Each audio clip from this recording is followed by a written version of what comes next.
Diplomatie RDC, accalmie au front après l'appel des dirigeants d'Afrique de l'Est et australe à un cessez-le-feu. L'appel des dirigeants d'Afrique de l'Est et australe à un cessez-le-feu immédiat et inconditionnel sous 5 jours a favorisé une accalmie depuis le dimanche 9 février 2025 au front du Sud Kivu, en République démocratique du Congo RDC. 2 semaines après l'intensification des combats dans le conflit opposant les forces armées congolaises et le mouvement du 23 mars M23, accusés d'être soutenus par l'armée rwandaise à l'est de la RDC, les membres de la communauté d'Afrique de l'Est, CAE, et ceux de la communauté de développement d'Afrique australe, SADC, se sont réunis d'urgence les 7 et 8 février 2025 lors d'un sommet à Dar es Salaam en Tanzanie pour demander impérativement aux protagonistes de mettre fin au bain de sang. Écoutons la secrétaire générale de la CAE, Véronica Ndova, à ce propos.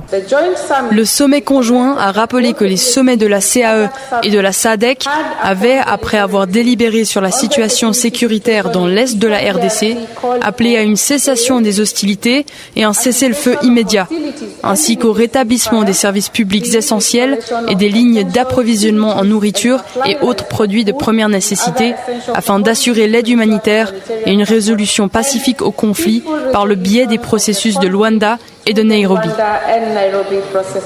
À l'issue de la rencontre, les dirigeants ont annoncé avoir demandé à leurs chefs militaires respectifs de faire appliquer le cessez-le-feu d'ici jeudi 13 février 2025. Le président kenyan William Ruto, par ailleurs président de la CAE, a particulièrement insisté sur la nécessité d'une action immédiate.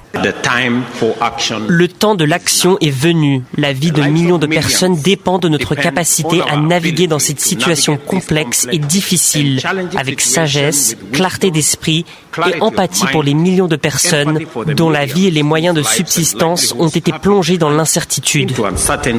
Parmi les négociateurs, le président rwandais Paul Kagame et son homologue congolais Félix Tshisekedi ont accueilli cet appel final avec plus ou moins d'ardeur. Les dirigeants régionaux ont par ailleurs exigé que des négociations directes soient établies entre les autorités congolaises et les leaders du M23. Ils ont aussi plaidé pour une fusion des processus de Luanda et de Nairobi, 2 processus de paix initiés séparément par l'Angola et le Kenya qui avaient jusque-là échoué. La crise en RDC a causé plusieurs milliers de morts. Des cas de viol et d'esclavage sexuel ont également été recensés, amenant le Conseil des droits de l'homme de l'Organisation des Nations Unies ONU à ouvrir une enquête.